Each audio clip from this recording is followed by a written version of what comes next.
1947, we have received and analyzed between 1 and 2,000 reports that have come to us from all kinds of sources.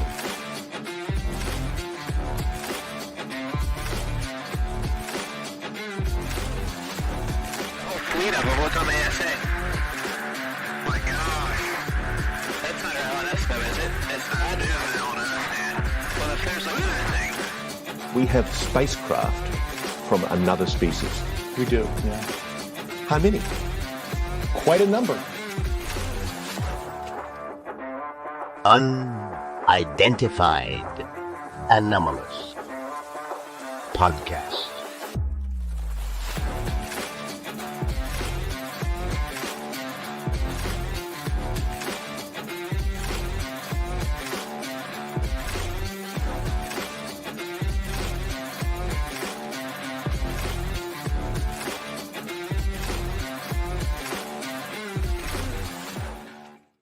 Hello, everybody, and welcome to episode number 20 of the Unidentified Anomalous Podcast. And for the first time, streaming in full HD. So that means you get to see my ugly mug and his, his ugly mug even better. So lucky you! Get to see the tired bags under my eyes in full, glorious 1080p. Hi, Digby.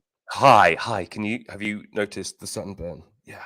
It's really well, hot. I saw that yesterday when I was talking to you, and I'm like, damn, it's February over here. Something is off. It's February. I'm in Maleft in Morocco, and there's a saying in Morocco about Maleft, nobody ever left, because why would you? Because it's so beautiful here. It's nice. It's really, really nice. And it's really funny because when we were thinking about coming down here, people was like, oh, there's nothing much going on there. Don't go there. And we've turned up here, and it's just beautiful. It's like everybody's trying to keep the secret for themselves. They're not too many people don't turn up. So if that's the case, don't go to my left, anybody that's watching this, because they don't want you here. No, that's not true. But it's cool, man. The beaches are long. Really, it's the softest sandy beach I've ever been on in my entire life. Soft? That's it's like an interesting to the point term. where you don't even feel like the sand on your feet. It's bizarre. And then I decided to take up bodyboarding yesterday and nearly killed myself. Because I got caught in a current that was taking me towards the rocks, and I was swimming what would I have done? I go to do the show. Where's Digby? Oh, he got cracked in half. Yeah, I wouldn't look that good in 1080p if I was dead. Not at all. Not a good look. I am still here. Not a good look. So for me, this week has been a great one. The people here are lovely. Everybody is so welcoming. Our new house that we've got is just amazing. We're here for a minimum, in this house for a minimum of 5 months now. So we're bedding in. And then I think we might actually look to buy somewhere here. We really, really, really like it. Everyone's really happy. I can dig that. Tom, how is the COVID-19? Are we over it yet? I would declare it over. The only thing that's really going on is I'm still congested, which is normal for me this time of year. So that's a tolerable thing. My energy levels are starting to very much come back up. I'm pumping myself with caffeine and whatnot, but I do that anyways. So I'm pumping myself with Moroccan tea today. It's very nice. Yeah, you were talking about that earlier. It does look good. Lovely. It's very nice. So I would say I'm 95%. I'm back. I'm back from the dead. I'm here. I'm able to function. I'm going to work. He's back, day. baby. That's it. It's good to have you back on almost full steam, my friend. A couple of things to start the show off with today. As you will all notice in the top corner there is a new logo. And for those who can't see it, other way. That way. No, your way is right. Go back the other way. Yeah. There we go. So as you can see, there's a logo there. And if you're just listening in and you're not watching, it says New Paradigm Media Group, which is a new media group that I came up with. And Tom's coming along the journey with me. So it's a production company, which now UAPOD, or the Unidentified Anomalous Podcast, falls under the umbrella of. I've got another job. We're producing a new podcast for some guys over in England. I'm working on a documentary already under the New Paradigm Media Group. And basically the idea of the New Paradigm Media Group is a production company that specializes in delivering the news or the points of view that everyday media won't cover or don't cover very well or have their own agenda behind. So that can cover a wide range of subjects. UFOs and UAPs is obviously a big part of that. One of the podcasts we're producing at the moment in the UK is about alternative medicines and how the medical system has been set up in a certain way and it doesn't function properly, and they deliver alternative remedies and things like that. So that's a great first one for us. And the documentary that I'm working on at the moment is for a charity back in the UK. So we are going at it full steam ahead. So if you include the show, we've been I've had the company up and running for a week, and we've got three projects on, which is really great. I know an awful lot of people in the media scene. I know some amazing directors, TV presenters back in the UK who have done amazing stuff, who are going to be coming on board and being part of the New Paradigm Media Group. So hopefully. Actually, no, not hopefully. We will be very soon bringing you some great stuff, as well as work that Tom and I are working on in the background as well. So Tom and I are working on, or about to start working on, some short documentaries and perhaps a feature-length one as well. So follow us on Facebook and X and all that lot and all that. Well, I guess I could throw this in here on top of this. A lot of you know I own Zero Digital Designs. That's my little company.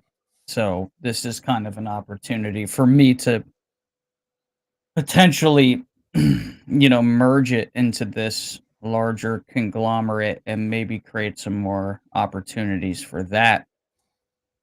And also, and I guess we haven't really discussed this, Digby, as far as this project, the New Paradigm umbrella.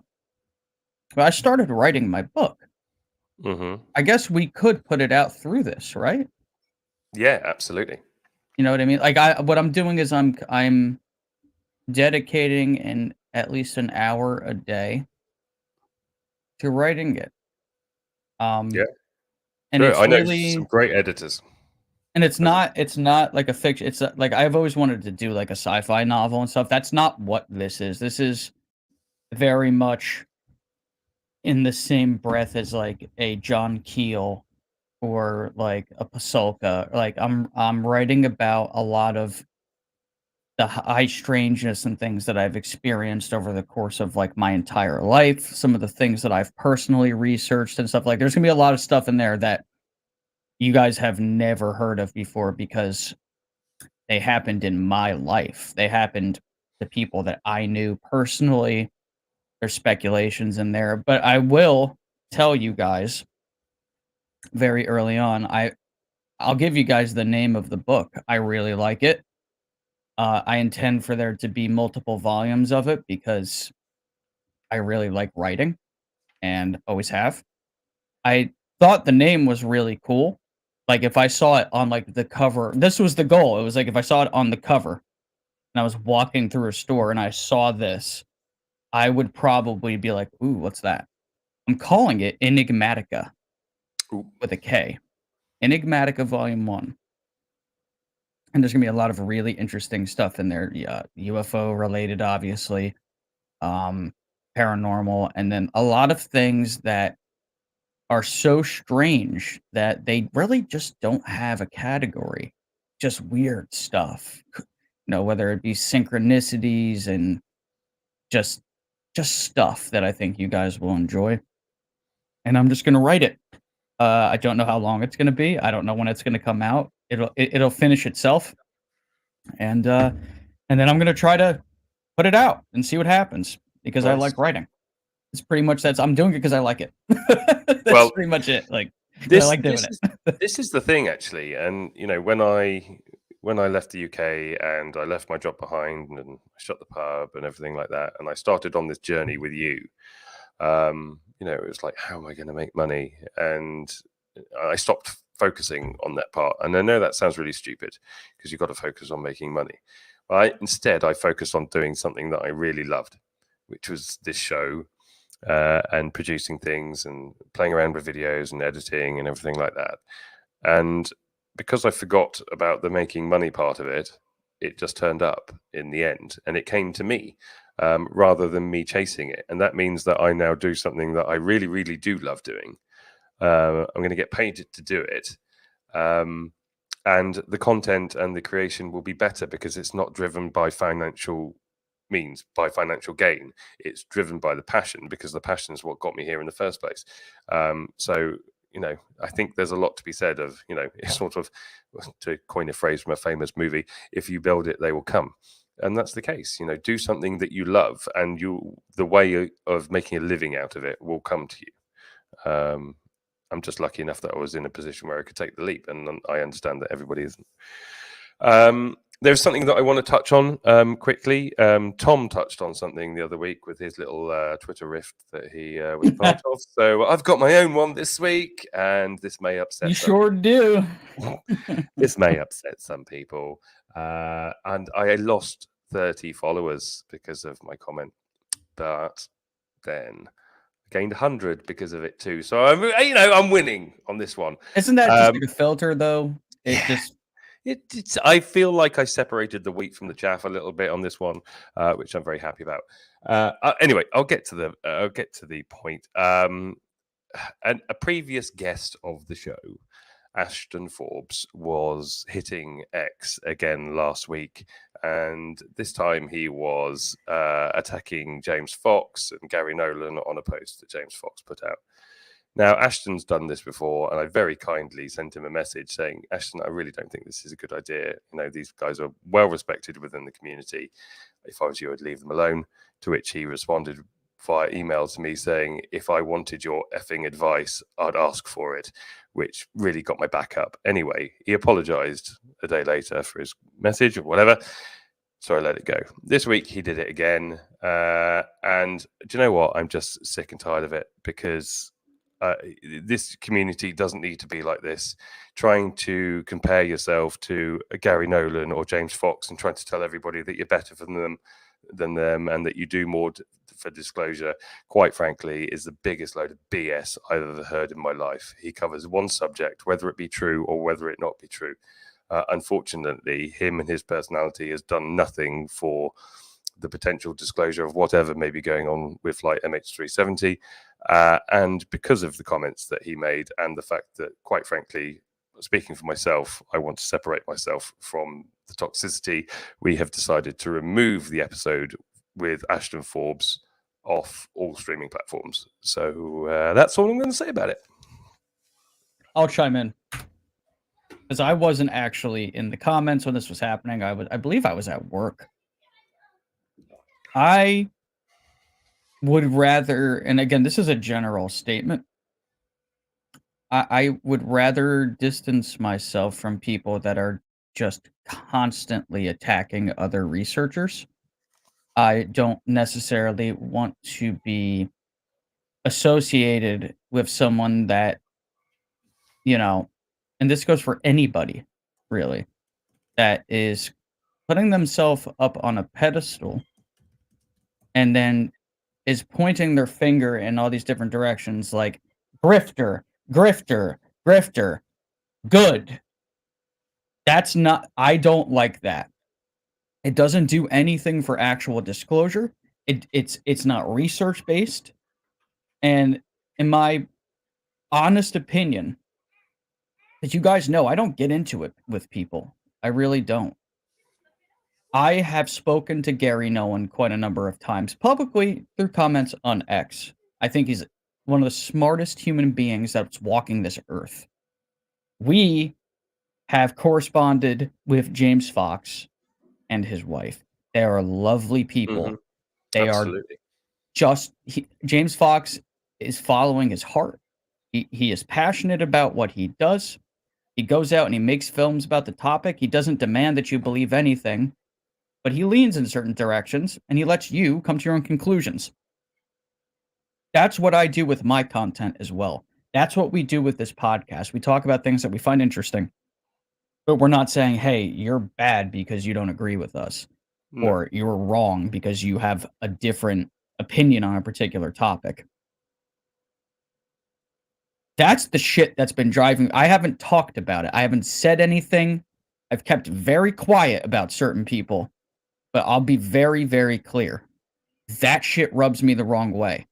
You go and you make fucking posts about people for what? For what? And it's funny because you follow up those posts with, this is why you need to follow me. This is why my evidence is important. Yeah. That shit rubs me, Tom, the nice guy, the wrong way. The guy who doesn't say shit. I don't get into arguments with people, but I do have buttons. It's just, and I will say that they were being pressed.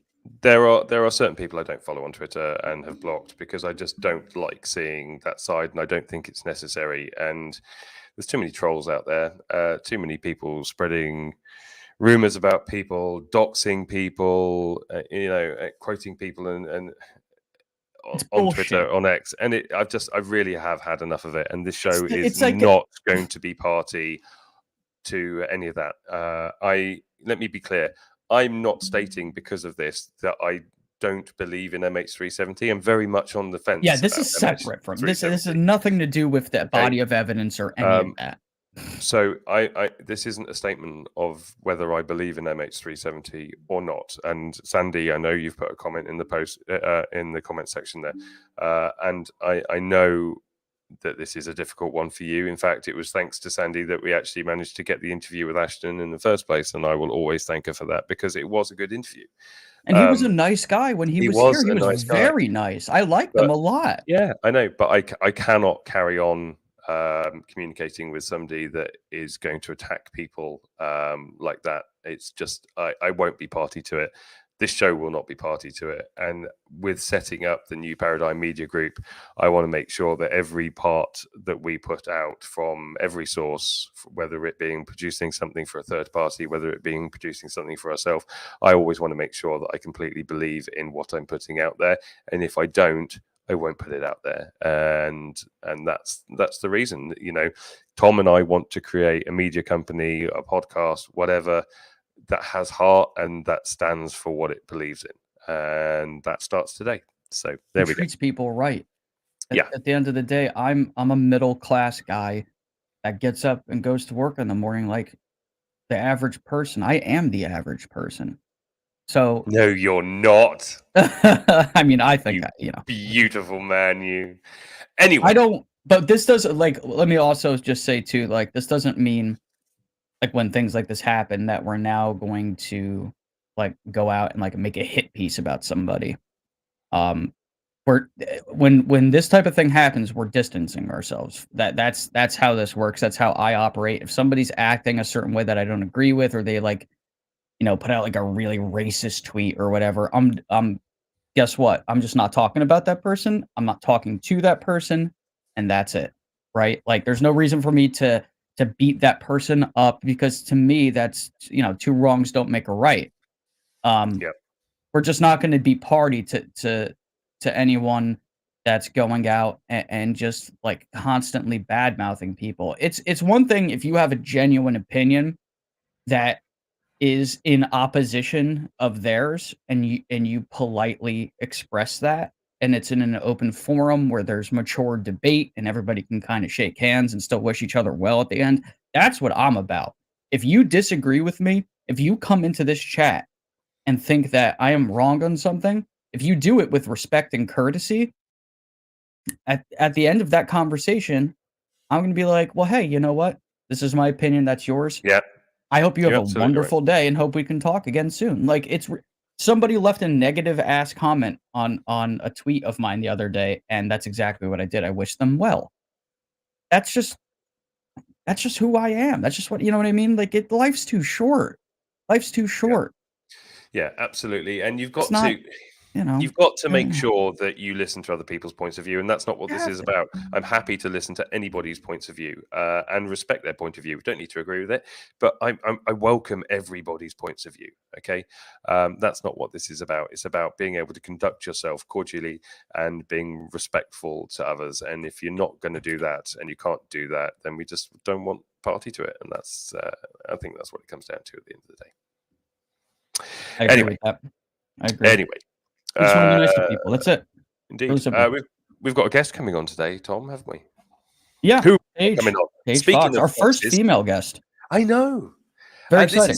is going to be a good one, actually, because, also, I'm really looking forward to hearing what Paige has to say. But you're saying Paige is our first female guest. And then hopefully next week we've got Jules joining us because I've got my regression hypnotherapy session on Tuesday. Wild. As a matter of fact, let me check my phone because I haven't. Okay. Yep. So- Nope. She answered me.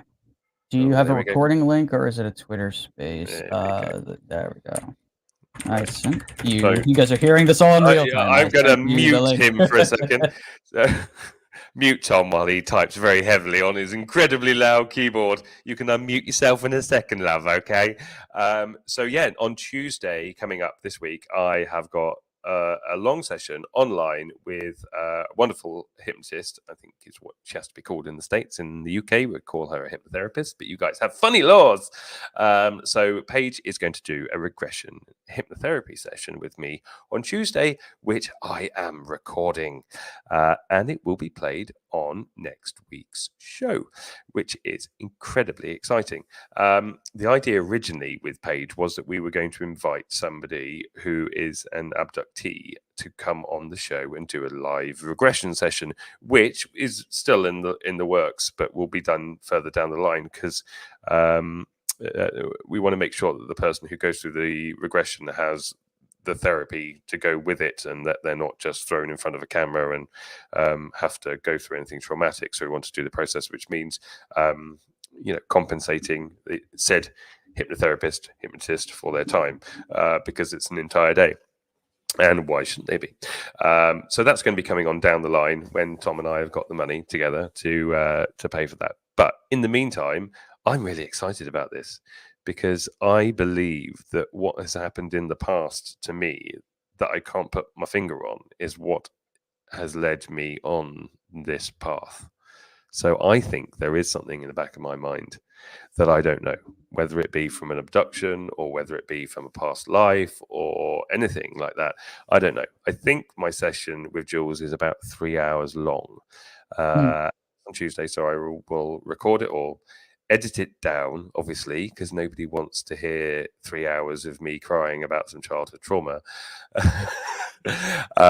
But I'll edit it down and we will play it live on the show last week. And after today's show, I'm going to send Jules an email and ask her if she will come and join us on the show next week to have a chat about it before we play the video and talk about it afterwards. Because actually, I think it's going to make for one hell of a show as long as the stuff locked away in the back of my head is actually interesting. Yeah, you said something really interesting there that I'll just touch on real quick. The fact that there's something potentially deep in your past that led you here. Everybody that knows me well enough now has heard me say this before, but I have had this obsession with these subjects literally from the beginning. Like beginning of my life. That really makes me wonder why. And then to have that growing up and then to have the experience that I did in the woods. Yeah. There has to be something behind When you say it. your experience you had in the woods, that makes it kind of sound a little bit dodgy there, Tom. It is a little dodgy sound. Yeah. Yeah. Well, you know what I'm talking about. It's odd. It's really weird though. Like why? Why was I obsessed and then had a giant craft like visit where I was? Why did that happen? Again, I have said this, but I'd never declare it. I suspect that I may be an abductee. There's a Well- lot of different characteristics that one would look for that are present with me. But I don't have any like direct vivid memories. I have one very strange recollection of being on my back deck. I've never actually talked about this publicly before, but you know how like as a person you're able to distinguish between what a dream feels like and what a memory feels like? Yeah, absolutely. There's like a tangible feeling there. I have what feels like a memory of standing on my back deck, surrounded by people and I can't see their faces. Everything is blue and like white, and above us is just this giant, like ring light, almost like what I'm using to put light on my face right now. It's beautiful blue, white, almost like a donut with a center focal point of like foggy light that's just coming down on my deck. And that's it. You should do the next session with Jules then. I'd be happy to, because I want to know for myself. Like, have these beings been doing things in the background of my life that I'm not aware of very well? I mean, because I'm suspicious. I'm very suspicious. And it takes a lot for me to say that because some people look at you weird. But not on this show. Not on this show. Not here. Nope. Mainly because we can't see their faces. Anyway. That's part of it. Our guest is here. She's laughing in the background. I can see her. She's waving. She's waving. Paige, we're going to play a little intro and then you'll be right with us. This week's guest.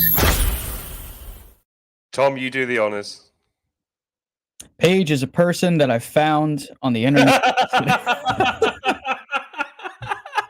I mean, kind of, right? Sort of. That's exactly hot start. That's kind of how it goes, like the whole way.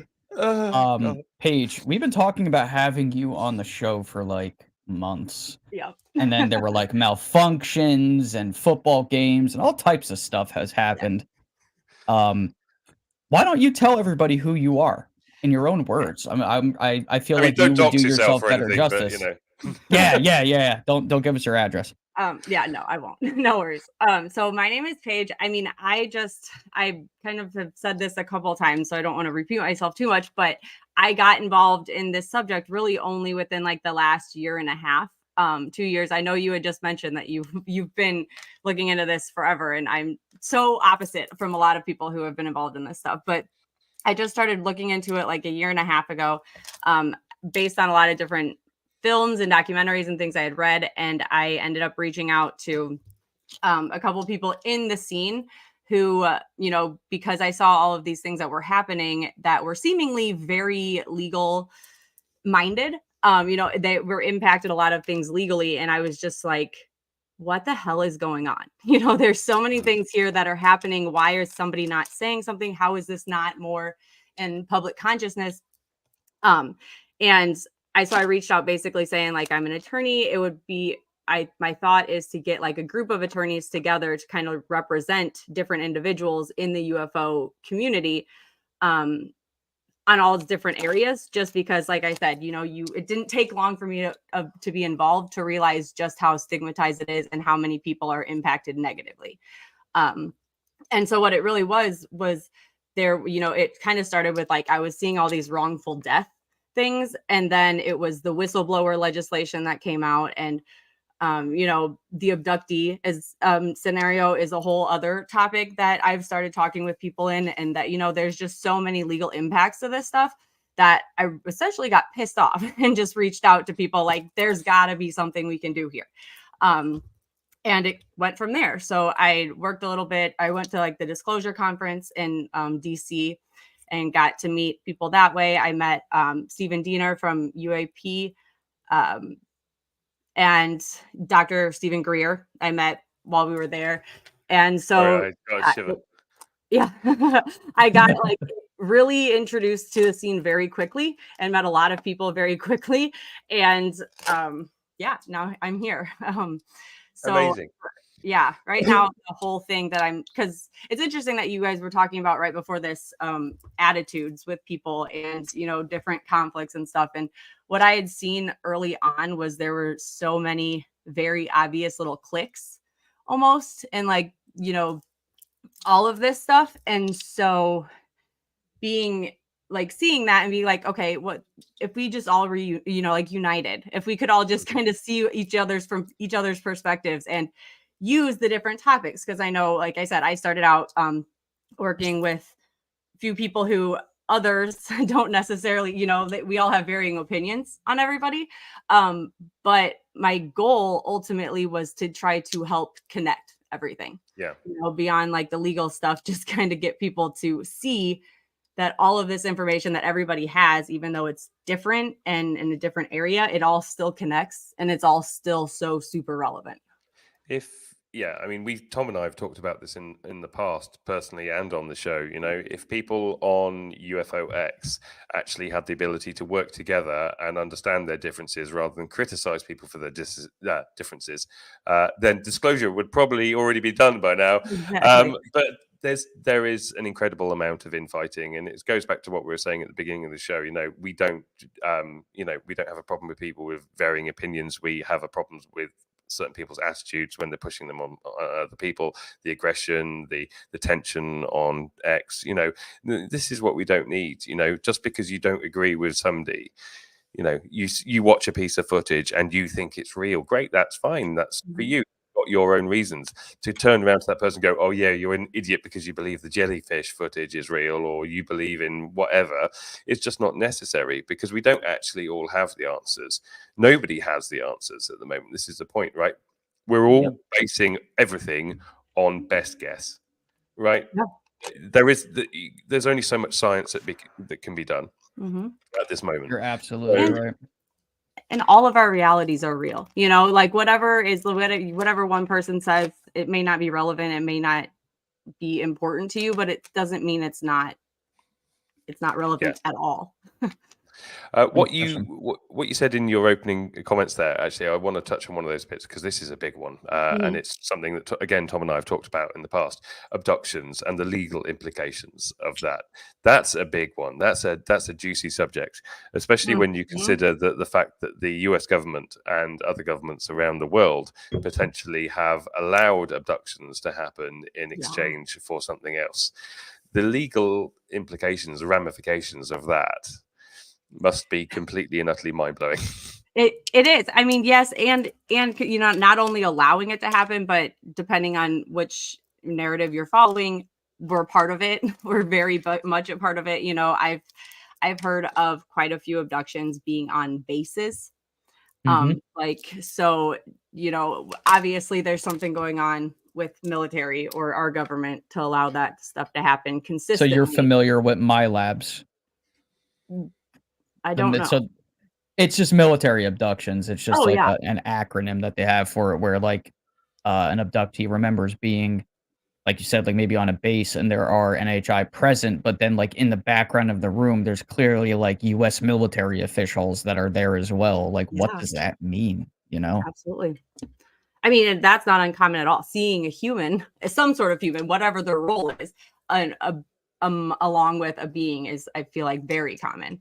And I've and with the abduction thing, I can only begin to imagine the types of legal implications there are, because there are so many, depending, depending which route you go. But it's also, I feel like, the area that I've heard from people the least amount on, in terms of even just wanting to talk about it, because it's so stigmatized. We're already dealing with a stigmatized topic, but then you throw in there, I was taken by aliens. The general population is going to look at you a little bit differently, than somebody who's been looking into this stuff for a while. So I imagine it's just twice as hard. You just being here, having said that, you got into this a year and a half ago, is a testament to actually how far the subject has actually come in a very short space of time, because so many people are coming to the phenomena, to the subject now. And I dare say in the last 6 months, even more. And there's a lot of people out there who are in your position that have very quickly managed to get themselves caught up or somewhat caught up with a long history of ufology and have really embedded yourself in the community. And that's so great to see. It's so great to see more people coming to the subject, because as more people come to the subject, we get closer to disclosure, especially if disclosure is going to be led by the public rather than by a government. Yeah, absolutely. And I mean, that was another big thing that I really wanted to hop on board with, was just getting this out to more people, because it wasn't that I looked at this topic or knew about this topic and then just didn't say anything. It was I was too busy dealing with other shit in my life to even think to look down this rabbit hole, to even realize oh my God, this impacts everything that I do on a daily basis all the time. So people don't have time to look into it. And that was what I realized right away when I got involved, because I started wanting to consistently talk to coworkers about it. I mean, imagine the looks you get, in the I office. deal with that every day. Yeah, exactly. But then it's but evidence, my coworkers, their whole career is based in looking at evidence. And all it takes is a few minutes of looking at evidence to be oh shit. Paige, because you come at this from the particular angle that you do in the world of legality, this is a really, really good moment for me to ask you something I've been thinking about today that I wanted to bring up while you were here because of that. So I made a post that did really well, and I was happy to see this. I made a post on X about this idea of anecdotal evidence and people telling their stories. I had said that while I understand the frustration of hearing stories about UFO and NHI encounters that aren't packaged with hard evidence, personally, I would rather hear from as many of these witnesses as possible, as opposed to not at all. And and then I listed various reasons why. Now, Emperor Tab at Emperor Tab on X said, "How do you empirically measure a phenomenon that can actively avoid detection and directly affect human memory?" And then at Hetlau says, "When a patient walks into a psychologist's office to tell their story, the doctor doesn't say, 'Where is your proof?' Instead, they hand us processing tools. I don't look for validation about things I know I experienced." From the world of legality, how important is it to you when you have a group of people come to you with stories that have these patterns and similar threads in them, but they lack hard evidence? They don't have anything that they can put in a bottle that you can go and measure and look at under a microscope. How is this weighed in your world? I mean, so I've kind of made this comparison a lot, and just so I don't do anything in litigation wise or anything for evidence, but what I consistently think of and from what my experience is with law in general is, or in true crime. Before I got into UFOs, I was really into true crime stuff. And there are so many cases related to so many different topics, whether it's eyewitnesses are the only evidence that exists, or there's only a few people versus, but when you look at the whole big picture of this, and it's very clearly, obviously enough evidence when it, because you're going to always have those people who say, oh, but there's not a picture. Oh, but there's not a video. Just look at the number of people who are in fucking prisons right now based on things that is not evidence. How can we be putting people in prisons for this shit? What I mean, on eyewitness testimony, which, just stuff like that. 100%. But it's all and again, and they get away with it because the stigma and everything else. And then it's just these ass backward arguments that these people make about not having evidence, but it's irrelevant when, when you're putting someone in prison for murder or something like that. Unless it's literally unless there are people who have gone to prison and of course years later are exonerated because of things like DNA evidence and such new technologies that were originally put behind bars with I mean, almost nothing, right? So it's Yeah. like, well, why did that almost nothing carry that weight in that situation, but this doesn't? It's obvious. It's because this is in the realm of the spectacular. This is something that people are having trouble wrapping their heads around. And like you said, you have only been part of this for a short period of time.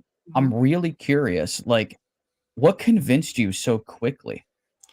It was so easy. That's my thing. Like, so I was home for like 3 days straight because I had gotten my COVID and my flu shot at the same time. And so I was out, and which that's a whole topic we can get into later. But Yeah. and I ended up binge watching Unsolved Mysteries, the new Unsolved Mysteries. Like it was Somewhere in the Sky was the episode. And this is coming from somebody who, I'm not shitting you, I listened to only true crime, all true crime for years before this. And including like the old Unsolved Mysteries, but I would literally skip over the ones that that were about paranormal or anything about aliens, anything like that, ghosts. I would skip over them because I was like, oh, that's bullshit. They're lying. I took everything else for fact, but then I would think that stuff was just a lie, like not real. So I never watched it. And I only watched the Somewhere in the Sky episode because there were only 4 options. And I was like, damn it, I've watched the other 3. Like, I guess I'll watch this one. And then I watched it, and the fact that there were like so many 911 calls, so many eyewitnesses, like that's all it took. And so I literally told my SO, I was like, man, you gotta watch this. Like, this is insane. Cause he was way more into space than anything like that. Like, I didn't talk about it. I didn't look into it. I was all about like billable hours and, just that. So I never even looked into this. And then I saw that and was like, this shit's real. And it's not talked about. And then you realize it is talked about, but like just not on your everyday level, like things should be being discussed. Was that the episode with they had the air traffic controller that they were speaking to? Yes. Yeah, that's because there's another one too that's good, where the family gets abducted. That's a really interesting episode as well. But that one, to me, I think it was like in Michigan. That case is actually like one of the best I've ever seen. Yeah, Like, it is in Michigan. there's corroborating radar evidence. There's, like you said, all the 911 calls. Like this guy, this air traffic controller, or not air traffic controller, excuse me. He was a weather operator. He was like yeah. in the weather station. Like he was watching these objects, or he saw this stuff happening in real time on radar. Like, and it didn't make sense. And they recorded it. Like, it's all there. It's like literally, it's exactly what you would expect to see if someone was just tracking like a mysterious airplane. Like, it's all there. All the evidence that you could ever ask for. So how do you discount that? You can't. Exactly. And then you combine that with it's not just these eyewitnesses. Like you said, you got video of this, you've got the video footage, and so many other people. In what world would that not be enough? I mean, in no other world except for this world. That. In addition to that, I was just saying, in addition to that, like the fact that our government is hiding shit, our government is keeping it classified. Well, that's where the evidence is. I mean, it's not that we don't have it; it's that we don't have free access to it. Well, that's the whole thing about the amendments with the Schumer amendment. All the stuff that was taken out. If there was no need to hide anything, why was it taken out in the first place? I mean, it couldn't at that point. That was like the biggest, like, if you can't see what's going on, then you're absolutely blind, because what's the need of removing the eminent domain clause in the Schumer amendment unless somebody has something that they don't want to give back? Why would they make the amendment? Why would anybody take the time to make an amendment over something that isn't real? Yeah, exactly. And the other thing is, like, how many other government projects, like, you can just go on literally, and I don't trust any of it but like ChatGPT, for example, which will give you whatever you can find on Google, for example. But even ChatGPT comes up with like a list of 200 different government programs or documents that involve this shit. Like, our government doesn't get involved in stuff if it's not real. So let me put a question to you. I'm a client, and I'm coming to you, somebody with a legal mind, and I've got all the evidence that we currently have available to all of us through the internet and through documentaries and whistleblowers, everything. And I say to you, I've got a case here for disclosure. Would you take that case on based on the information that is currently available on it? And would you say that there is enough evidence there to force a case? I personally so it would depend on the type of area of law it was, like I can easily, I think I can look at something and be like, yeah, there's definitely enough here, and refer somebody to whoever it is. Cause that was kind of my goal. Is I learned early on, there's too many people who need too much help. And there's only so much time in the day. And so trying to help all of these people would be impossible, and also impossible and not in their best interest, considering I don't practice all these areas of law that they're going to necessarily need help in. But like where I feel like I can help is I can help, talk with them and then also connect them with people. That is eventually my goal in terms of like pro bono attorneys. I guess what I mean though is, with your legal mind, do you feel that there is enough information out there for a legal case on this? As in, looking at the anecdotal evidence, would you say that there is, if it was in a courtroom, for instance, that there is a possibility that a jury would, find a conviction or something like that based on the evidence? Because everybody always says there's no real evidence for UFOs, and what I'm basically saying is, let's compare what real evidence is compared to what actually is used in a courtroom to lock somebody away for life. Yeah. How, in comparison, would you say we've got comparable evidence that has been used to lock somebody up and force a conviction? Yeah. I mean, there's 100 times more evidence than probably most people in prison right now, in terms of what and what they got sent away for, and the evidence quote that existed or whatever crime existed. There's more evidence of this stuff than anything else, and that's why exactly why it's so important for all of us to be able to openly talk about it and like push these ideas forward, because I really think our power is going to be in numbers, because it coming in it from a different perspective than a lot of people. I don't know a lot of people who have been involved for a long time. I have mad respect for a lot of these people who have dedicated their life to this, but like they have a different thing that this rides on, they're riding, like that's their life's work right there. They're going to have a different feeling about it. They're going to have a harder time saying, no, this is like, oh, actually I did, do something wrong, or actually this is evidence that kind of counters mine, like that. And I can imagine that, but being able to like, the more of us that we can kind of get on board and say like, we need to work together, we need to be able to push this forward. And if we have rifts, then whatever, let's work through them. Because otherwise we won't get anywhere, it's kind of.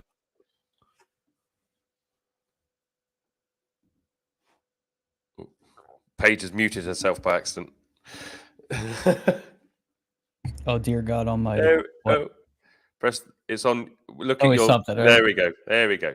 Wait, I don't. Do you hear her? Because I don't hear her. No. Am I back? Yeah. Yeah. How the hell did I do that? I was gonna say I have to have like I wish I had like a sound pad sound available that would have been appropriate for that. Like, well, I don't even know where I went.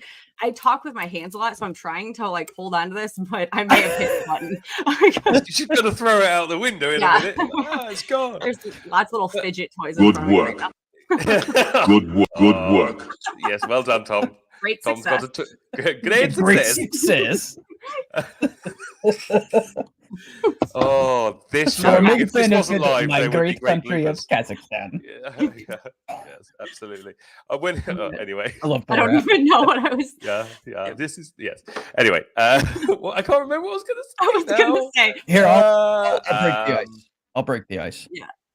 I'll break the ice. So Go on, we've then. obviously discussed the fact that the available evidence is good enough. It's really just a matter of personal perspective, right? It's like when someone says, oh, there's no evidence, that's not what they really mean. What they really mean is there's no evidence that's good enough for them, right?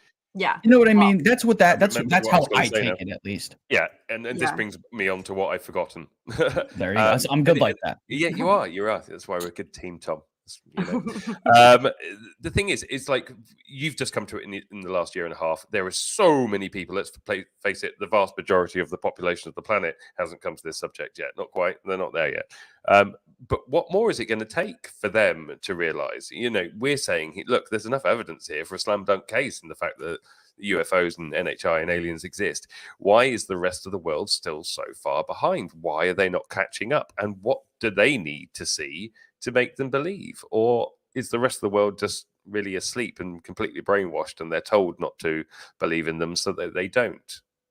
That's I think part of it's yeah, I think so too. I think it's all intentional for sure. Whatever, you know, like intentional that people don't hear about it as often and aren't shown as much evidence. But I also think that there are a lot of people out there who do actually believe in this stuff. But because of stigma, because of concern, for whatever reason, because of their job and who pays them, could be part of it. You know, there's any skeptic that you know, anything. And also just years and years and years and years of cover up. I mean, those people that have to come forward at this point in time, like there's just so much ingrained in all of it at this point. And you put on top of it that the media is not covering it, and you put on top of it that our government is kind of making a joke out of it in certain hearings, or they're only wanting certain things to be said. That's exactly, you know, like, so what about the people that actively work to cover this up that aren't in government, though? Like journalists that may be on, say, you know, DOD payroll or things of that nature, that like they don't maybe personally like the idea that this is going on, so they're happy to act in lockstep with the government if it tells them to do something that's against this, because it fits into their personal narrative. Like they say they grew up and this has always been you know, garbaggio to them, and they were just like, you know what? No, not real, blah blah blah. And then Mr. Government hits them up and says, "Hey, I'll put you on payroll, and you can do us this favor." Like I know for a fact that there's a couple people out there that are doing that. That we all know who they are, and I, for legal reasons, can't elaborate. I'll do it anyway. No, I can't.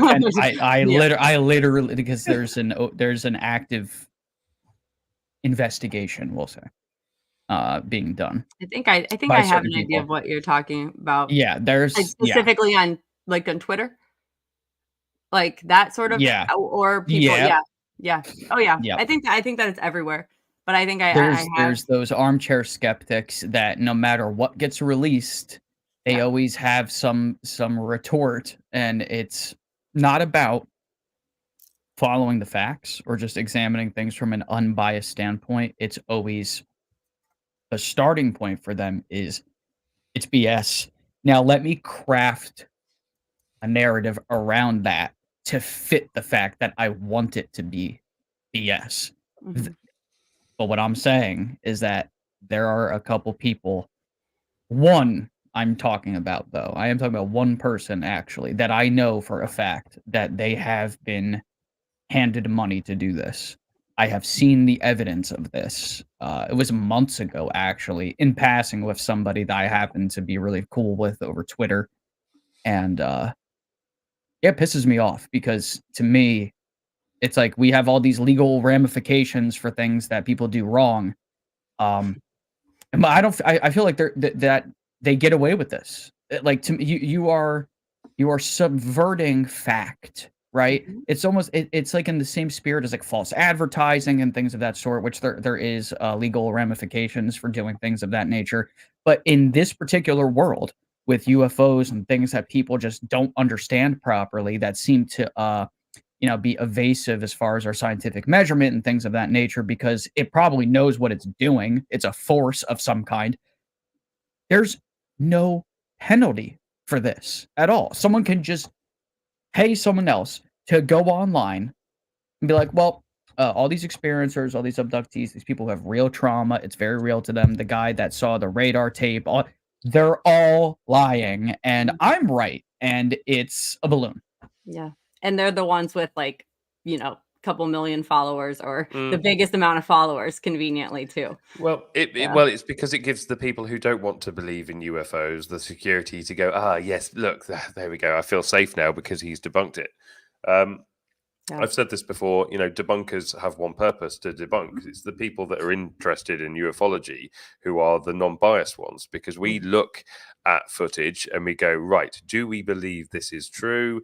Is it a forgery? Is it fake? Or could there literally be something to it? That's the way all of us look at new footage that comes out. A UFO footage, a piece of footage comes out on X. We look at it and go, right, is this bullshit or is it real?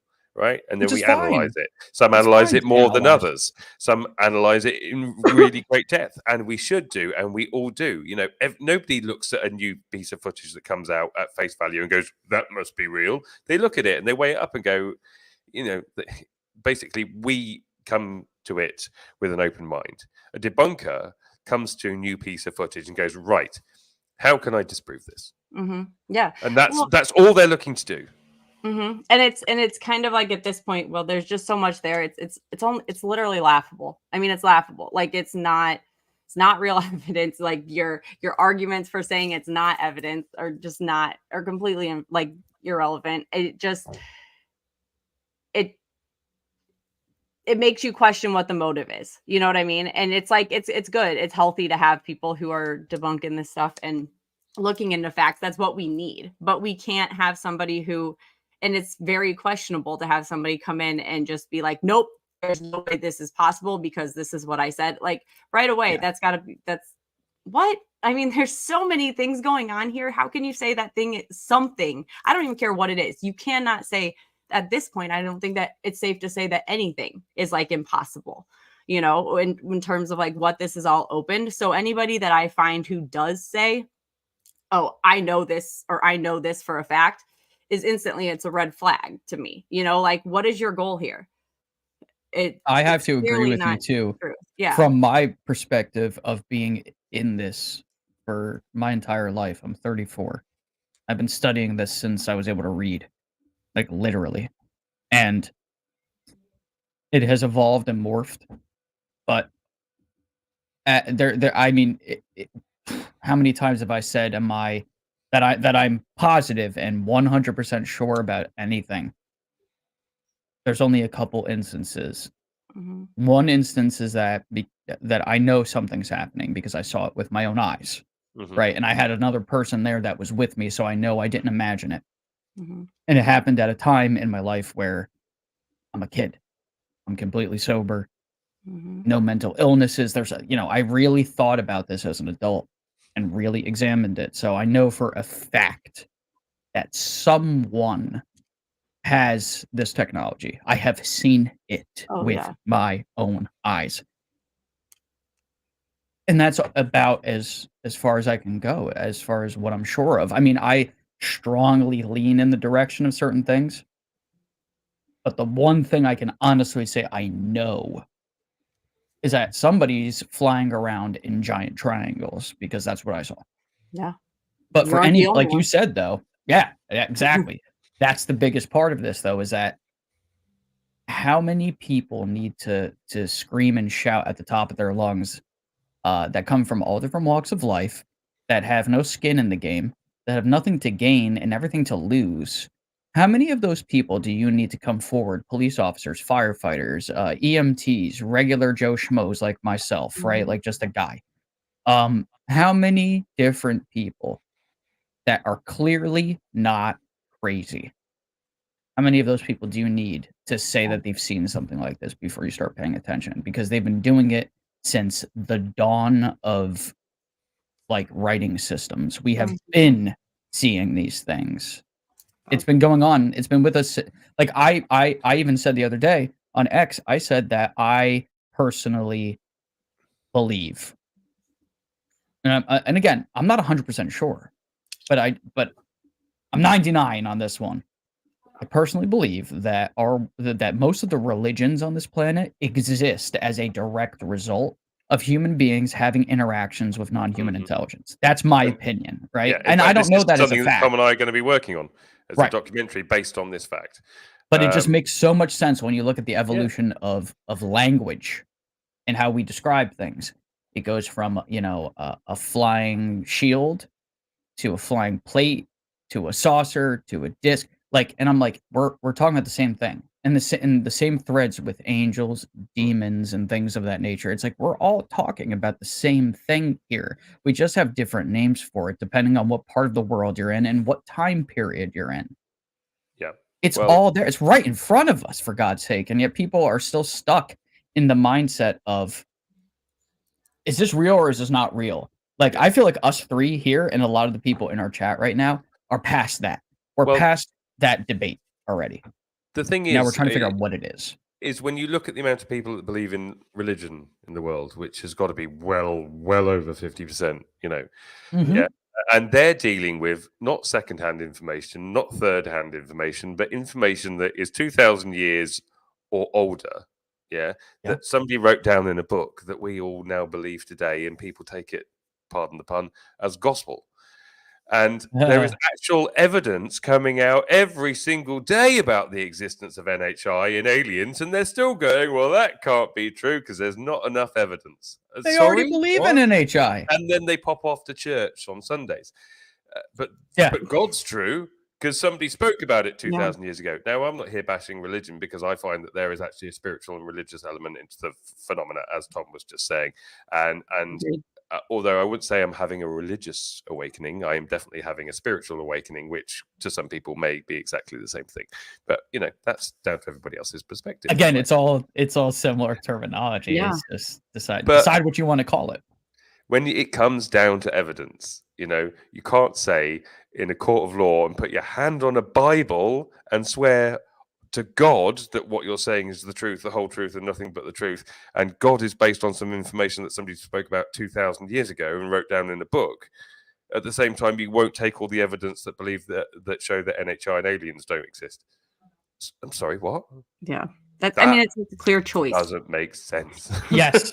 Oh my God. Choice. It's a choice to not see that. And again, that brings up, what is your motive here? Because if there's a reason, whether it's intentional or not, you know, like there's a reason that these people don't want to acknowledge it.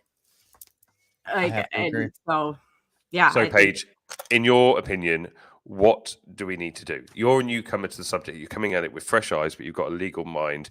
You've got a passion for the subject. You've seen what goes on Twitter, X, and the infighting. How, in your opinion, can people come together to make sure that disclosure gets put on the right course? Because if we're not going to wait for it to come from the government and it's going to come from the people, if disclosure is coming from the people, what does that look like? Yeah. I mean, I think it takes a couple different forms. I think from one part of me thinks that it does need to get more in the political minds of people.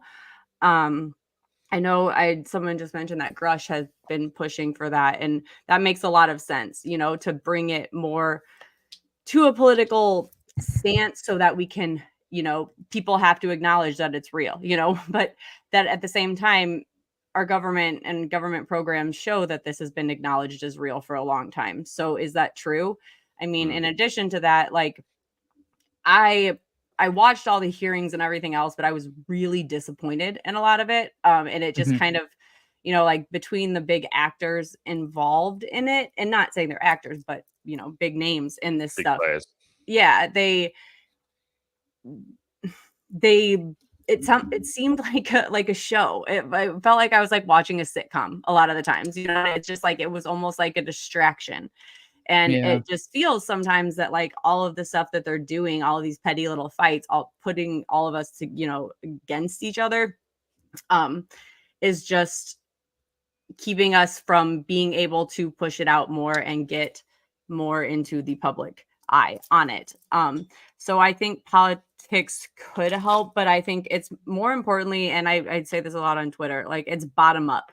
It's clearly mainstream media isn't talking about it. Clearly, you know, nobody who is out there and being heard a lot with all of the most followers and everything, they're not telling the full story, or they're saying it almost with like a some sort of intent. Whereas, if we could all just power in numbers, like we all get out there and talk about it openly and to discuss it in a normal everyday situation. One of my goals is I'm still working on this CLE thing for like attorneys, but the goal is to bring it to, like, for attorneys specifically, because that's what I'm familiar with, bringing it to their consciousness, like via a form of like learning that they're used to. So we're required to do CLEs, with continued legal education. It's like 1 hour seminars, that on different topics that you can learn about. And so my thought was to do a series of these, like, on the UFO, on current news, on Bigfoot is one that I want to do stuff on, like abductees, all of these, Billy Meyer, all of these different topics, and show it put it on in a way that attorneys are used to seeing, and so they can't turn around and ignore it, or they can't say that they don't have enough time to look into it.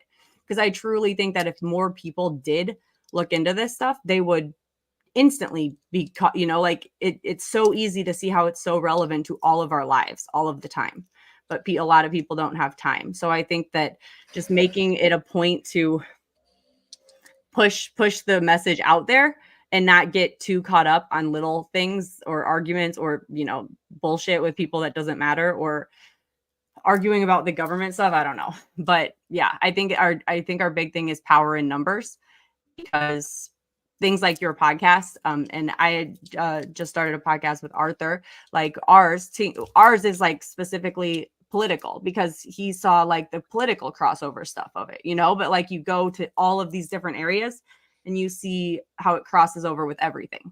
Mm-hmm. And so bringing it into those different conversations consistently, no matter how many looks you get, I think is going to be a big thing. And I think, like you said, you guys in your podcast and all the big podcasts and all the people going on the news stations that are showing it, I think is really important. But it's just making sure to not have my opinion's right and that person's wrong, and discredit somebody else, because we need that person to in our corner as well. We all 100%. Need to be in the same corner. I love that. And you started a podcast. Do you want to elaborate a little bit on that? So again, he found me on Twitter, Arthur. His name is Arthur Preston. And it's interesting because he is like a big Trump person. Sorry. I like crystals. And so again, I'm tinkering. Oh, I thought you were apologizing for him being a Trump person. No, I'm not. I'm not. I do apologize for that. No, sorry. Oh, I see. So you are not. I am not. But he is, and you decided to come together. Yes. Now that's refreshing. He reached out. Yeah, well, exactly. And that was kind of the point, which is interesting because, again, before I got into this topic, it was, really obviously politically, and COVID and everything was a big deal. And I was very political and very loud about my opinions of Trump and everything else. And so it's interesting now to get this involved in this stuff. And I see it from a totally different perspective. Like I said in the beginning, when I got my COVID shot, I see it differently now.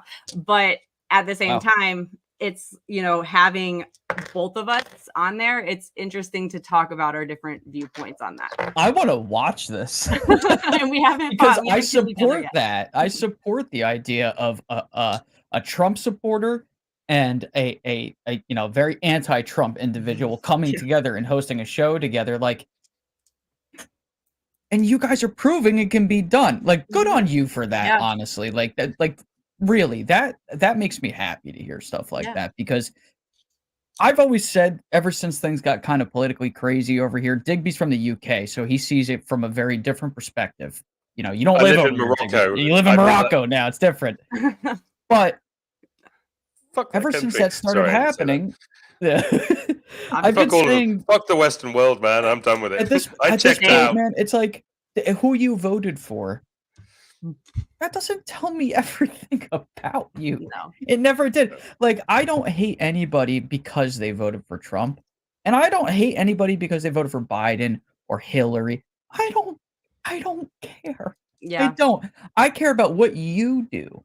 and how you act and how you treat me and other people and how you conduct yourself. Because at the end of the day, we can vote in whoever we want as president, right? But there's still the Senate, Puppet.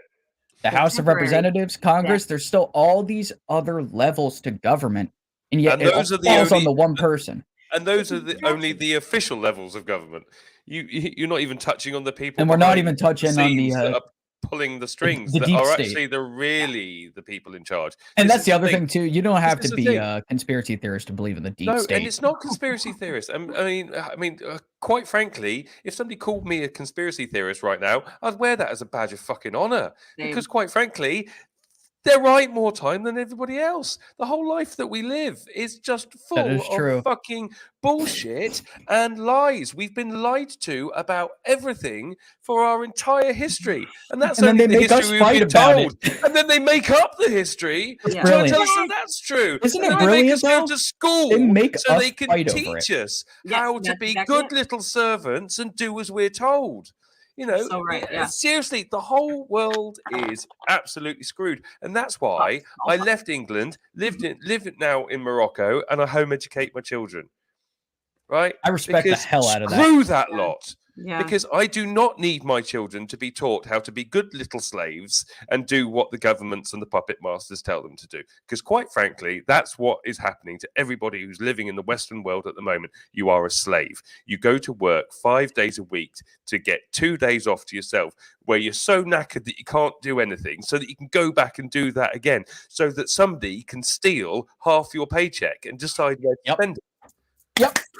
Seriously, Yes, people, That's the wake life I the live. fuck up. Yes, Wake up. exactly. But it's hard to wake up. And this was my big argument early on. It's so hard to wake up when you barely have the energy to drive home at night after working 3 jobs to pay your fucking rent. You know, Yeah, too like fucking it's right. like it's insane. And then I'm tired.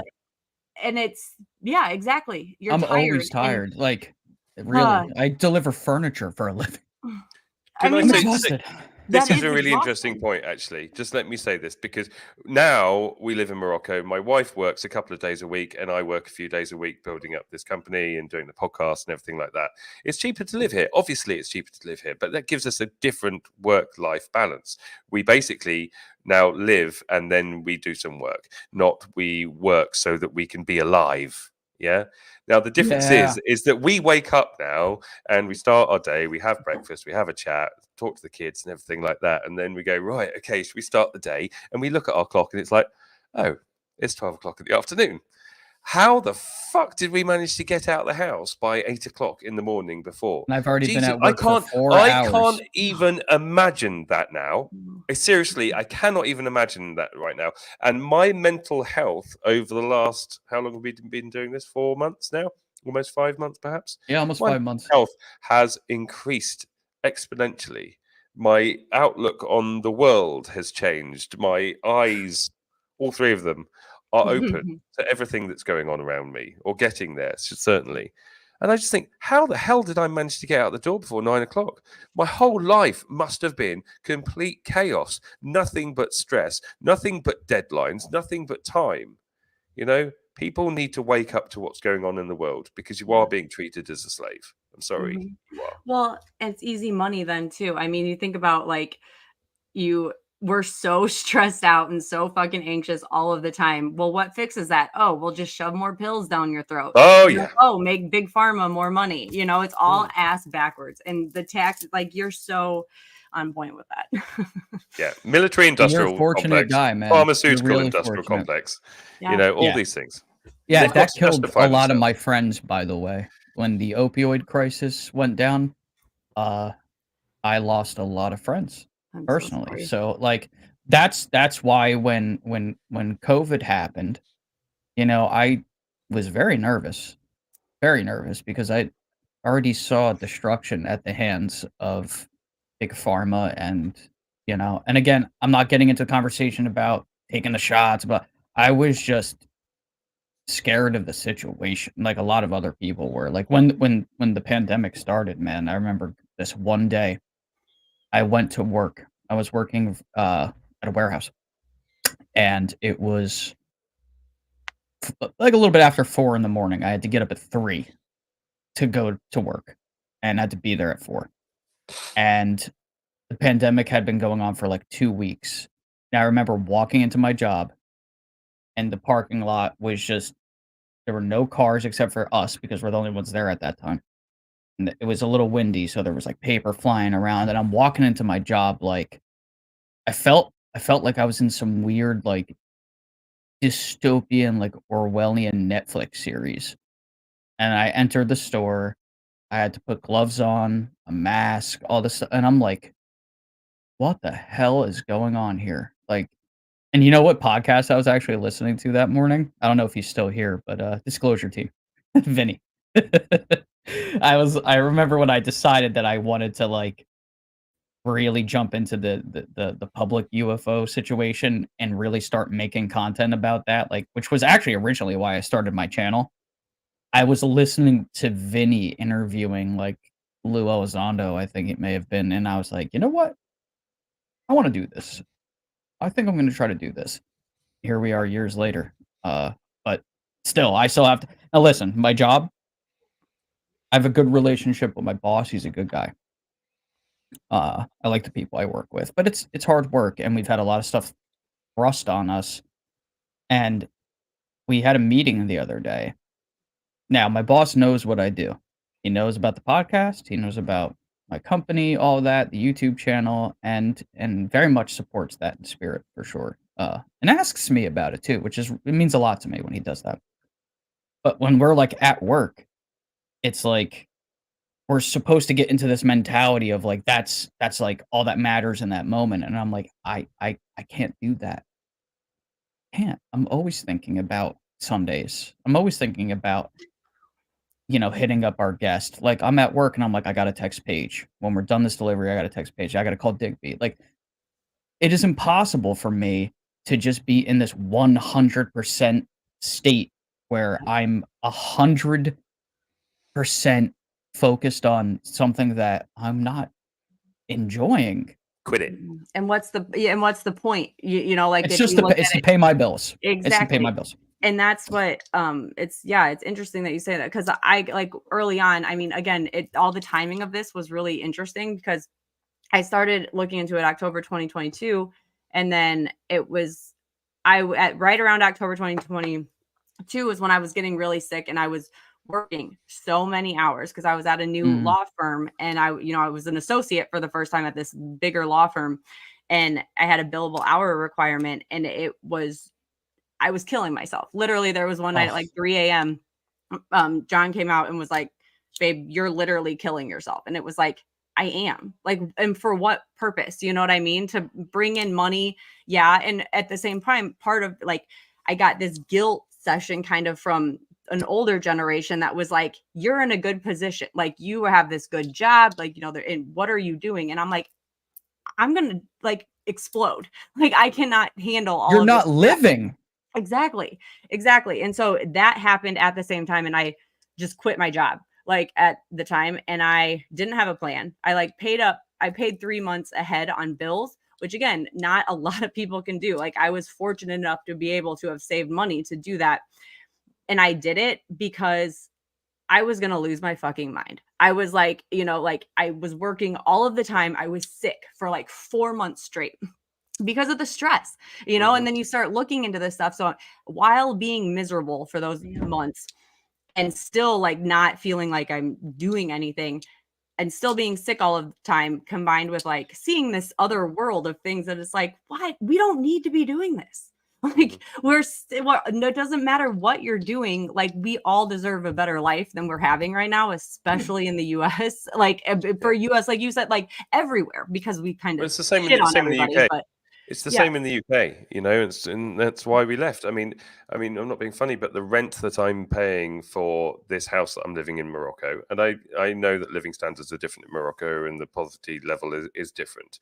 But for 1 second, I am paying the same amount as I used to pay for just my electricity bill back in the UK.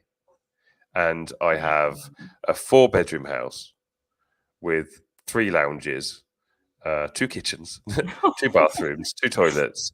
I have a roof terrace, and I have a courtyard garden with palm trees, and I'm a 10-minute walk from the beach. Wow. And that is for the equivalent of £400. And I could afford that, essentially. And that £400 is less. Actually, it's less than my electricity bill was for December last year, which was over £800. So that's almost $1,000 for electricity, just for electricity.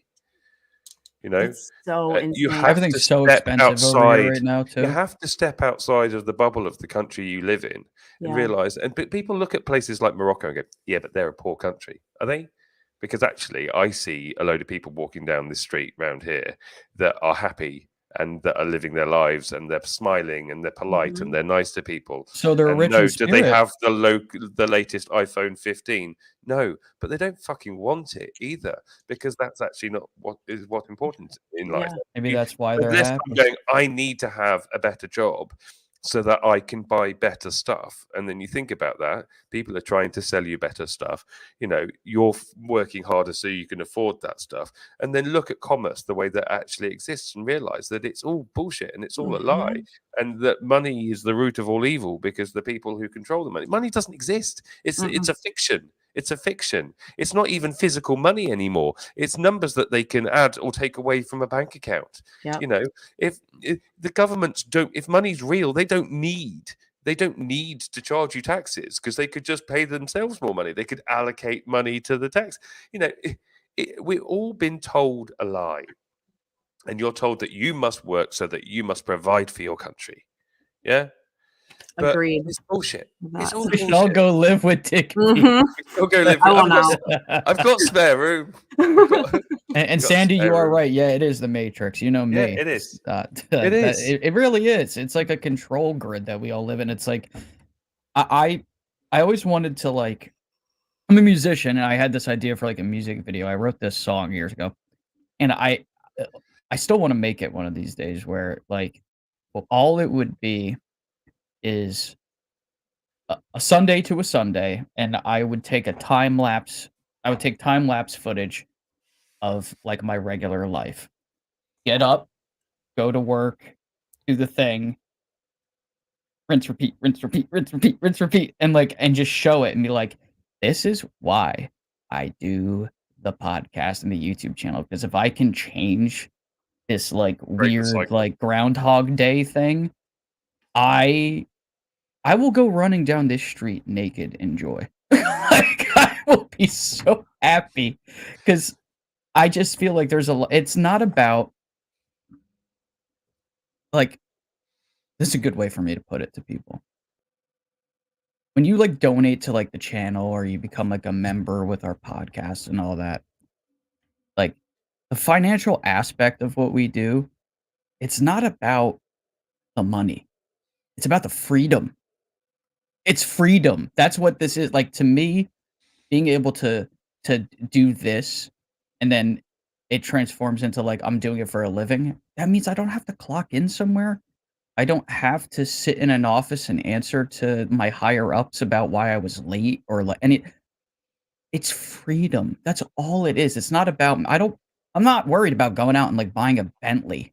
And, you know, like, I always told people too, like, Nice. you know, if I ever wake up one day and I'm very wealthy, you wouldn't even know it. I'm not gonna dress any different. I'm still gonna wear band t-shirts and beanies. Like, I'm not gonna look any different. You won't know. It's just about the freedom, because I happen to live in a system where when you have more money, you tend to have more freedom. That's like, I'm just looking, if I could just survive, but be in control of that survival, to me, that is worth its weight in gold. It really is. And then that puts me in a position to focus more on this. Because I want to go out, and I want to start, like, rallies, man. Like, I want to go to, like, the gates of the White House and be like, it's time for you guys to talk. You know what I mean? Like Yeah. with the UFO subject and all of it, because it also trickles down into other areas, because this is not just about that. It's also about government transparency and its relationship with its population too. If the government finally decides, hey, you know what? We're going to come clean on this. that does represent a sea change in the attitude of the government and how it instills trust in its own people, because they don't trust us with this information. And maybe there are, in certain regards, good reason for that, right? Like Grush was talking about how, when the Manhattan Project was going on, they initially, it was the most secret thing going, aside from UFOs. But once everybody figured out we had the bomb, like even now to this day, we all know about nukes. We know who has them. We typically know how many every country has. But I still can't just like go on the internet and print out a schematic or 3D print the casing for one. Go to Home Depot and buy some uranium and then plutonium and go build one. I can't. I cannot build a nuke. That's how they should be treating this subject with the anti-gravitics and God knows what else they have under the hood. The world kind of needs that now, man. Like, think if you look like what cars are like the best example I give. I love this thought experiment. Look at how technology has evolved over the years, but look at cars. Now we got touch screens and the reverse camera, all this cool nifty stuff like collision detection. It's great. It keeps us safer. Like it's fantastic. But the engine hasn't changed much. I'm sorry, but an electric car, we could have had that in like the 60s. Like well, we did. Yes, we did. I was gonna say, but also anybody who creates something different, all of a sudden you've got government people finding, asking them about it, and then these people end up dying or going. Yeah, like the guy who built the car. Yes, that ran off of water.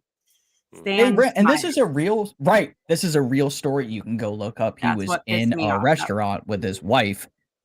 And he even declared out loud in front of the entire restaurant. Dying words were they killed me. They poisoned me. But it was dying words. That is literally admissible in court, because that is the story that got me hooked on. Like, that was the story that I heard that finally made me email a bunch of people, because I was just like, what the fuck? Like, this is a dying declaration that is admissible in court. That is like admissible in court. And so you've got this situation where it's so very obvious, like we had technology that could drive on water. But I mean, think about who that's going to impact. Oil companies. Yep. Who's got money and control? Oil companies. Mm-hmm. Who is owned by these who is owned by these corporations, and the oil company and big pharma are fucking government. Mm-hmm. So like, obviously they're not, they're not letting these certain, in my opinion, it's way less about security and national security and whatever else, and way more about the fact that we need to profit. Yeah, somebody needs to profit. They're sold out to foreign interests and banks. The money only actually represents the fact that the more money they have is only because they've taken it away from us. So to be a billionaire, the only reason to actually acquire more money, because you're a billionaire, that you'll never spend that money in 10 lifetimes. The more money you have, the less money everybody else has, which means then you have power, you have dominion over people. So when we talk about money being the cause of it, it's about control, it's about power, because while they have the money, it means everybody else doesn't. Well, the money is the sword, then, right? Yeah, absolutely. And part of it, I mean, money is made up to begin with. So what the fuck is, but isn't that hilarious? It's not even real. The Federal Reserve. It's not. Like, have you looked at like the Federal Reserve stuff? Have you ever seen Bankers Wars or everything is a rich man's game? I think is what it is. God, those it is were really eye-opening. Disgusting. Like, once we came off the gold standard, I believe during the Nixon administration, I believe it was, that was like, that sounds right. That was it. Like, our money's not backed by anything. Like, nope. It's all fiat. It's just, oh man. And now you have cryptocurrencies, which are decentralized. Right. But like, think about like interest rates too. And like, that's all made up money. That money doesn't exist. So we're getting ourselves in debt, like even student loans. Like, we have all of this debt. That money doesn't exist to pay it. It's got to come from somewhere. But every time you get it, you're getting more tax, like it becomes less and less and less of a dollar the more that Right. dollar goes. And so it's a lose-lose situation for everybody.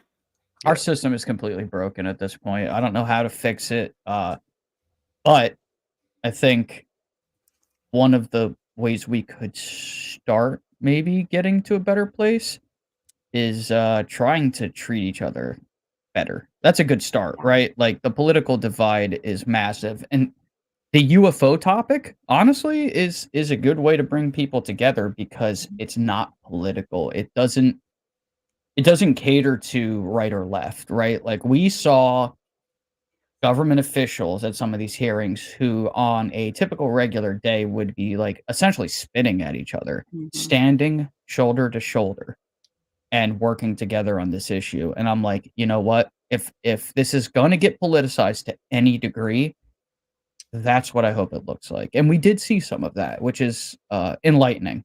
It gave me a little bit of hope for the future. A little bit of hope. I mean, I'll be honest, like the political part scares me a bit because, like you said, if it gets too political, then it's more fighting. But like I see a lot of parallels between our politics and like the UFO topic in general, with like all of the different arguing. And again, you know, like it's if you look at political parties, like first of all, why are billions of people split into two categories? That's dumb as hell to begin with. You know what I mean? It's like exactly that's exactly it. You divide and conquer. Like Biden, one of his tweets one time was literally look across the aisle. Like if you want to blame somebody, look across the aisle. No, like that's insane. You know, but that's what it all is. And I got lost in that for years.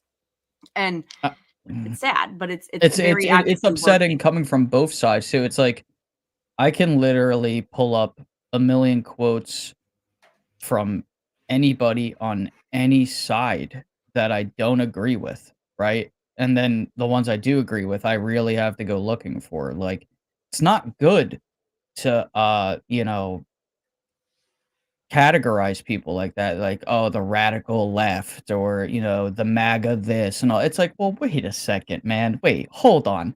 You mean people? Yeah. You know what I mean? It's like, you mean people that you disagree with?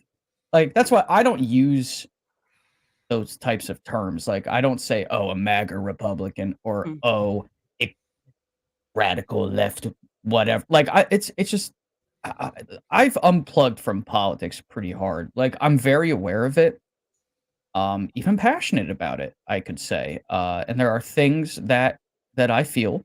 And my views, it's funny, my views have been the same essentially since like late high school. They've very much stayed the same.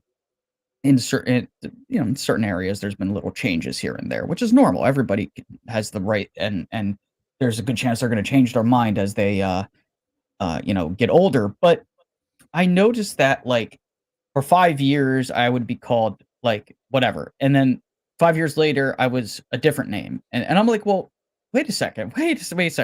My views haven't changed, but you're saying I'm this, but then tomorrow I'm this. I'm like, you guys are the ones doing this.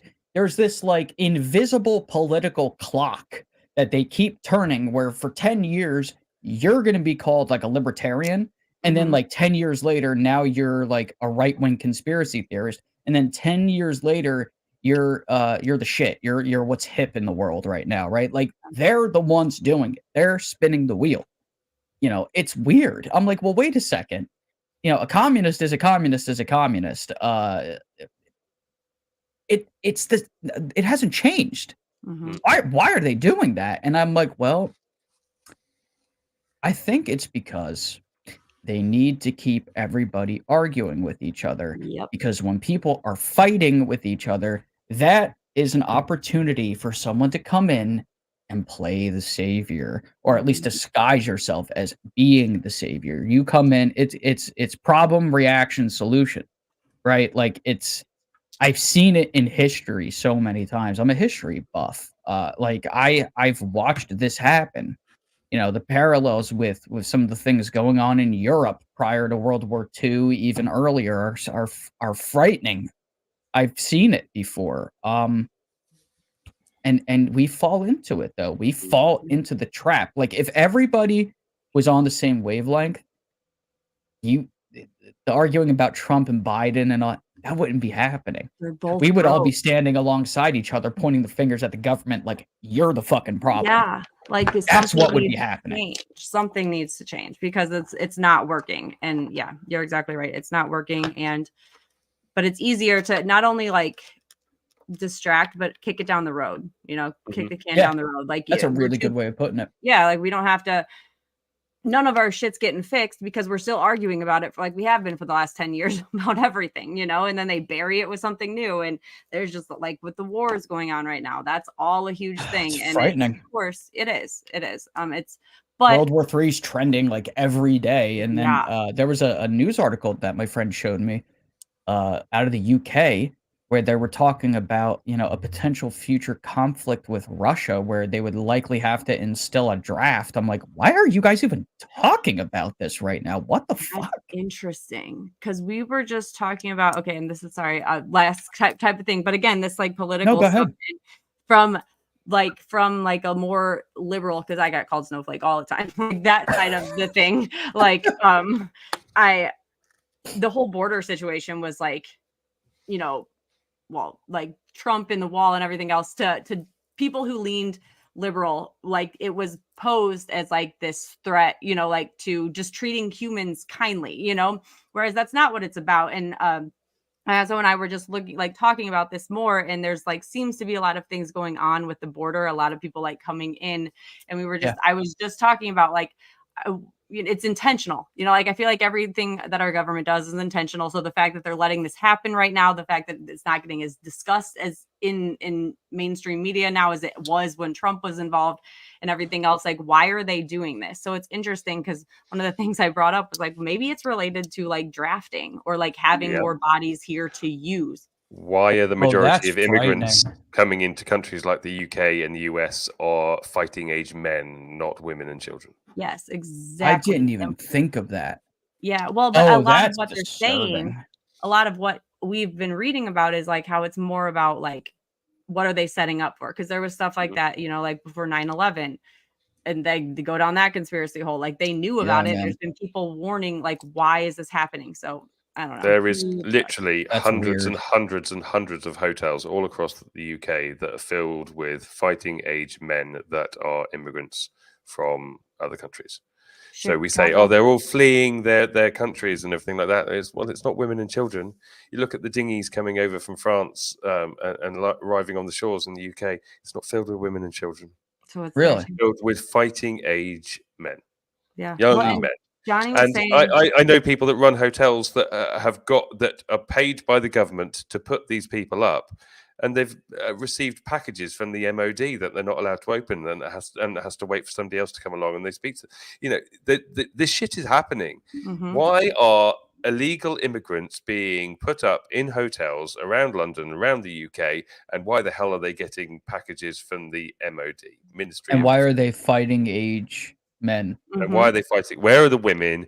Where are the children? Yeah. But then think about it when you twist it to a fact of like Democrat, Republican, you've got Republicans being like, no, like this is bad, this is problematic. But then you've got CNN and the liberal news being like, oh, but it's just Republicans who don't care about feelings, like these people need to come in and, like, so they just play on your emotions and they make you fight when in reality, it's like, yeah, there is a fucking problem with the border, apparently. Like the obvious, but like if it's my parents voted for Biden in a certain me too. And they're lifelong Democrats. And the other day, even my mom and my dad were like, man, the border is jacked up right now. Like it's just you gotta call a spade sometimes, right? Like it's intentional. I'm Italian. Like you go back to my great grandparents on my mom's side and you hit the boat. Okay, so like there's no hatred in my heart for immigrants, like at all. They helped build this country, but any country on this planet has that's not a third world country has border security. Everybody has it. Everybody. You have to. You can't let everybody in. It's been there my whole life. Why is that all of a sudden like a hotbed issue? Yeah, that's what I never understood. I'm like, wait a second. If I go and just read like the law, okay, like just the law, I can't just go hop the border into Mexico or Canada or whatever. I will get arrested. They'll be like, "What are you doing here? Why didn't you come through customs?" That's what my brain does. I'm just like, well, the people that are, because the cartels down in Mexico are they're just god awful. They're dreadful. They're even more dangerous, in my opinion, than like ISIS. Like, they really are. They're like the worst of the worst. People that are coming over here to escape that, like, in my mind, I'm like, okay, we need to create a system that allows for people to come over here to escape that shit and start a new life. Yeah. And instead, everyone's arguing about whether the border should be open or closed. I'm like, neither of those things are the solution. The solution is to put a system in place where there's good security and safeguards in place where we can vet who's coming in, and that the people that want to embrace American ideology, or at least come over here and try to just live a normal life, those are the people that can come over here, and that will have something in place that may, and it doesn't work all the time because that's impossible, but a safety net that could potentially catch people that are trying to escape the law down in Mexico, felons, people, because we have asylum. Because it's everybody, right? Every type of person you could imagine is coming through the border, good and bad. They're both coming through. So if there's like a ton of good people, you don't think like some of the, I don't know, like convicts are gonna like try to put themselves in that group and try to evade detection? That's what I never understood about this whole border thing. It's like they started making it like a racial issue, and I'm like, wait a second, what the fuck are you people talking about? I'm not even thinking about that. I fell for that though too. I mean, like, again, they just toy with your emotions, but like I've never had an issue with any of this legal stuff. But then it's what it really comes down to is somebody has a plan, because all of this is intentional. You know, if they are so keen on, you have to track everything of who comes in and out. Why are all of a sudden are we having a whole bunch of people come in without any sort of regulation when our systems are already all screwed up and stuff too? And it seems intentional, like with the Israel stuff, and they knew what was happening. They knew that these people were coming in and they let it happen. We don't have big countries that have breaches in security like this without intentional breach. Like that we're too. Yeah, I'm like, well, there must be a reason. There has to be a reason. What is it? And like, let me be very clear, because I know that, like, again, people have strong emotions about this. Whenever I personally, and I'm sure I can speak for both of you here, I'm very confident of that. None of us here are racist. None of us here hate anybody on the face of this earth for the color of their skin or their culture. Exactly. Like, that's why when someone asks me, like, oh, yeah, what political party are you from? I'm like, I'm American. I don't know what you're talking about. Because to me, things are, it's not black and white. So just like with UFO secrecy too, right? Like, I've done a lot of research on why this whole thing has been secret recently. And just like with political affiliation and belief systems and such, I have very much found that none of this is black and white. It is very, very complex.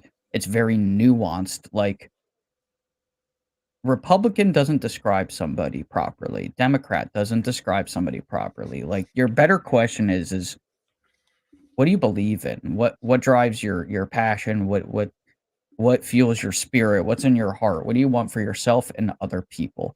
That's what we should be talking about during political debates, not, oh, well, this person's voting record is blah, blah. I don't give a fuck what their voting record is. Do they care about me?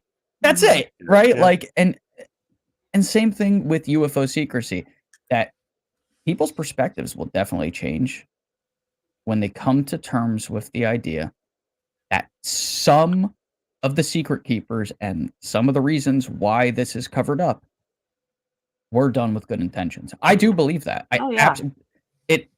If we rewind and we put ourselves in the shoes of like upper echelon military brass, or the political structure government in like the 40s, right? So let's put ourselves smack dab in 47, post Roswell by like 3 weeks, right?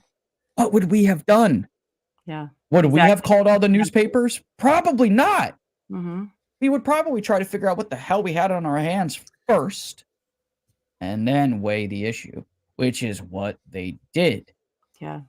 But that doesn't mean they should have kept it secret for the next 70 plus years. That I don't think was a good idea, but they could have told us something, and they did. That's the funny part. They did initially tell us it was a crashed disc that didn't belong to any country on this earth, and then they changed their story and had the famous photo with the weather balloon, which admittedly was bullshit. Yeah. Like 3 people from that photo have come forward and said it was a hoax, and that that's not what they found out in the desert, that it wasn't from Earth, that it was like self-healing material, that you could fold it, it would bend back into place, you couldn't burn it, you couldn't cut it, you couldn't do anything to it. And they used AI software, new, powerful AI lie detection algorithm software that looks at the blink rate, how someone's facial expressions are moving, the tone of their voice, and all of the people that were interviewed that said there were bodies that weren't human and that it was an alien spacecraft, they were telling the truth. But no one's talking about that. Well, of course not, because that's, again, I mean, that's one of those, that's the government hiding it up in sense of classified. It's on the fucking Discovery Channel. Yeah, I mean, it is. Like, Well, it must be true. I know you want, yeah, exactly. All I know is like what the thing I found the most comfort in all of this is karma. Like I agree with that. I think that people who are, doing the right things, there's so many, I don't know, it's just so messy, and there's so many people involved who they need to come forward about things, but they've been hiding stuff for a lot of years or working for, that's why it's so important to have an open mind. But, because people, we all fuck up. We're all just human, but it's okay to have that, but still come forward and be like, but we still all deserve better than this. So let's start telling the truth, or let's start questioning why we're told not to. Speaking of that, Paige, and we're going to wrap up shortly. But speaking about what you just said then, with people coming forwards in a legal perspective, in a legal mind, do you think that there should be protections in place for people to encourage them to come forwards? Because if they've had to do stuff in the past that they didn't want to do, but they didn't have a choice to do, that would prevent them from coming forward. Do you think, I mean, apart from, murder and things like that, do you think there should be protections in place for people who want to come forward to whistleblow to save them from any legal ramifications?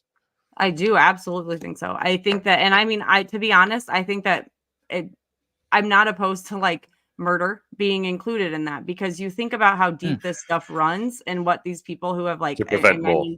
Yeah, well, if they were murdering as part of their job, as part of somebody in an agency or something, I don't know, who knows? Yeah. This goes so deep, and I've struggled with that a little bit, but they're still just human, and it's a result of all of these systems being so screwed up, and you feeling like you have to do something to survive, or you want to protect your family. There's just so many threats and all this stuff, and unless we can actually put it all out there and people can fully say what has happened, I think it's going to be too easy to cover up, because there's you hear about so much blackmail and stuff like that, the blackmail, that's all part of the stigma, and it's all part of the reason that this stuff is continuing to get buried. So having those outlets for people, I think, is essential. And I also think it's intentional that they don't exist, because the stuff with the whistleblower legislation and stuff, the biggest thing I was hearing is that it doesn't protect their pension. Well, as somebody who specifically works with elders and retired people and their income, as from an attorney perspective, that pension is everything.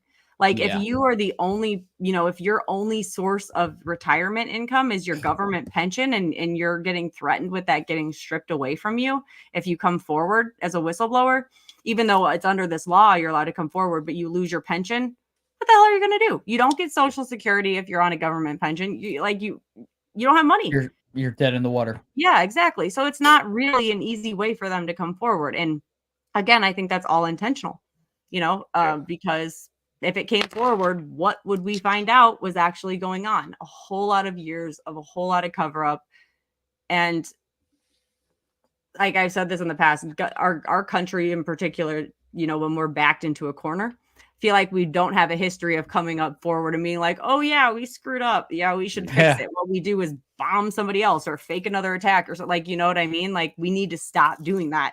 And we just need to open, like, this is what happened. This is our history. This is where we can go from here. And also, life could be better for literally every single person on this planet, every single being on this planet. Well, I think you're absolutely right. I think this has been an incredibly exciting and informative chat for everybody watching out there as well. I thank God that we are not currently monetized on YouTube, because if we were, we would have really fucked it up tonight. Sorry, tonight, this afternoon, it's evening time here. Hey, Digby, you know, since we have a guest here with us, there is one more button that you could push. Oh, there is. Yes, oh yeah, I'm putting you on the spot. I wasn't. You put me on the spot. I wasn't ready for it. Here you go. Speculation Station. Yeah, buddy. Okay. So this is the show, right? So typically it's either Digby or myself, but when we have a guest, we like to leave it to the guest because it's fun. And what we do is we want you to come up with one question for everybody to kind of ponder for the rest of the day. It could be anything. It could be about the Greys. It could be whatever. It doesn't matter. It could be about motherships for all I care. Something that could you be want about to leave anything, people any with, subject, think whatever. about. Yep. But Take something away. that you want Take away people from the week. to exactly something that you would like people to really like dig in and think about the rest of today, like really deeply. Okay. There's a couple. So if you have more than one, by all means. So my big thing is like the making connections between the UFO stuff and what else is going on. And so I've mentioned a couple times on Twitter, but one of the things I'm really curious to look into more is like missing persons and UFO facilities, like underground facilities and areas of missing peoples and like cluster maps, because I think there's a very obvious overlap that I think should be looked into more. So, you know, true crime stuff, an overlap of true crime stuff and UAP stuff, UFO stuff, and also witchcraft. So there's like, I'm like started for our next episode, I started looking into witchcraft because I had looked into a podcast. I was trying to find more about crystals. I'm really fascinated by crystals and the energies and all of that. And what came up was a witchy podcast. And so I started listening to that and I was like, what the hell? All of the witchy stuff is connected to UFO stuff too. And so just looking into that and seeing how you can see, like, you know, it's spiritual too. It's all related to that stuff, but there's a big overlap in witchy stuff. And did you watch my last video? No. Boy, is this ironic. I love it. I'm not even plugging myself here, but it's just, I'm like, wait a second. He is, shamelessly. Seriously, very seriously. Go watch my Fear of the Secret Keepers video. I'll message you. I'll text you the link. See, shameless plug. You'll get it once you're done. Especially the last third of that video. Like, you'll get it. You'll understand. You'll very much understand. Love it. Because everything's connected, it's all fascinating. It is. Everything's connected. Even when we went violently off subject and just went on a little tangent. Violently. I mean, but really, it is all connected. It is, but everything is connected. When you look at all the mechanisms in place behind the scenes, why are they doing that? Why disclosure? Why you treat us like slaves? You know, come on, open your eyes. You know, I'm not going to give you all the points out here, guys. Just think about it. Start using the grey matter in between your ears here and start thinking, why is all this stuff connected? Why are we treated the way that we are treated? Why do they hide disclosure from us? The truth about witchcraft, because there is elements of that absolutely I believe to be absolutely true, yet we're not taught it. Why is our history a lie? You know, the involvement of NHI in the formation of religions. Come on, every single thing is connected and it's all part of the same control mechanism. Mm-hmm. You're right. Spot on. And I feel like this was a really, really, really good conversation because it went off in a bunch of different directions organically. It did. I love it. Really good. I love it. Paige, you were so fun to talk to. I've obviously only interacted with you over messages. I always thought you were really sweet and funny, and and very, very warm, very friendly all the time. But you really impressed me. I have to say, I think you're a wonderful person. One of my favorite guests up to this point. I mean, I love everybody that's been on the show, but this conversation was just fantastic. This was so good. This really felt like what we aim to do, where it's not an interview so much as it is just a conversation. Yeah, I feel like that's exactly what we just did, and I am so happy that we were finally able to get you on. It has been. I mean, I had a lot of and what cracker. Good. That's true, man. You guys can come on and talk with Arthur and I too. Arthur, I'd love to do that. Love it. Count us in anytime. I'm more than happy to do so. That sounds great. Well, yeah. And speaking of that, yes. And speaking of that, where can people continue the conversation with you and find your podcast? Oh, so okay, so.